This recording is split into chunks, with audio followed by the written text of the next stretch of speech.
her hair styled à la grecque and decorated with roses.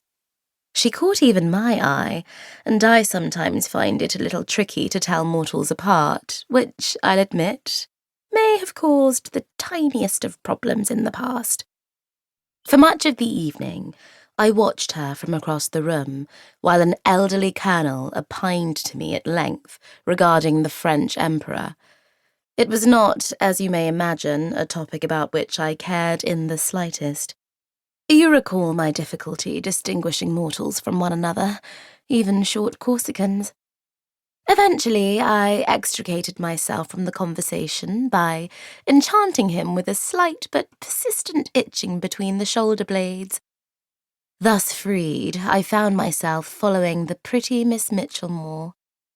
I am, amongst other things, a collector of stories, and my instincts told me that she was either the kind of lady who did interesting things, or the kind to whom interesting things happened, or, at a pinch, the kind to whom they could be made to happen.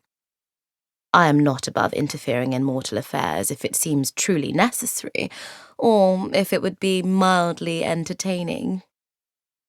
Initially, it seemed the evening would be a profound disappointment. Miss Mitchellmore danced with several gentlemen, but never twice with the same one.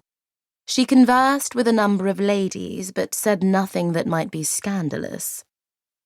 There was, however, something strange about her gown.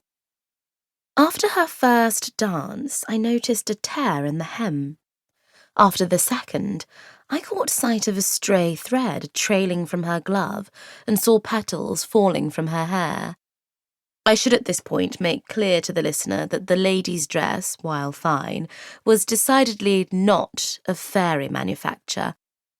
The works of my people have a wholly undeserved reputation for coming apart unexpectedly, or transforming into leaves and cobwebs at the slightest provocation. In fact, such disasters tend to require considerable provocation. The problem is that mortals are exceedingly provoking. But on this evening, at this ball, Miss Mitchellmore's dress was most certainly dissolving into something. A snag here, a run there. It swiftly added up to a problem that first she, and then the General Assembly, could not ignore. The loss of a headdress might be explained away as youthful high spirits, but by the time her gloves had frayed to the elbows, it was clear she was in no fit state to be in mixed company, and since in her present circumstances mixed company could scarcely be avoided, she was, to put it bluntly, fucked. To her credit, but my disappointment, she did not panic. I have, over the centuries, seen a number of mortals deprived unexpectedly of clothing. There are some jokes, after all, which never fall out of fashion, and their responses are almost always hilarious.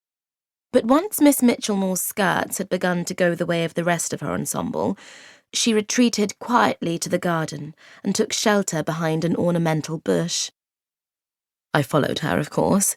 Slipping my mortal guise, I became first a shadow, then a sparrow, then a raindrop on a chestnut leaf.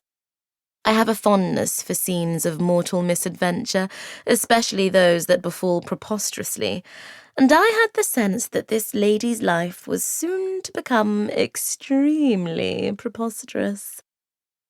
Not having had the foresight to bring a needle thread and several yards of spare fabric to a society ball, Miss Mitchellmore's efforts to conceal the dishevelment of her garments were growing increasingly futile. The fine cloth of the dress was crumbling beneath her fingers, and it was not long before she stood alone in the dark, attired only in her corset, stockings, and chemise.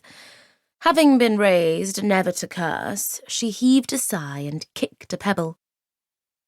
Some minutes passed, during which she recovered a little of her composure, but none of her clothing. Her dilemma was a simple one. She could return to the party in her undergarments and suffer the immediate loss of her status and reputation, or she could wait in the garden until somebody found her and suffer the mildly delayed loss of her status and reputation. Poor Miss Mitchellmore. She was, by any measure, having